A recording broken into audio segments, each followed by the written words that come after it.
Ở Đức có nhiều người kiếm tiền từ những cái chai bị vứt đi này đấy. Không phải 25 cent, nghe nhỏ đúng không, nhưng đổi ra tiền Việt được khoảng hơn 6.000 Việt Nam đồng chỉ một cái chai thôi đấy.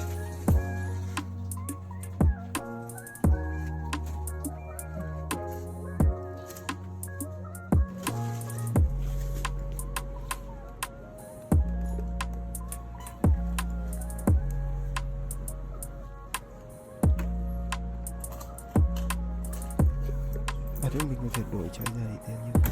Hôm nay mình mua đồ xong rồi dùng thêm mấy xu. Nếu mỗi ngày đều có không phải 5 cent như vậy, với tiền thừa hàng ngày nó sẽ là bao nhiêu nhỉ?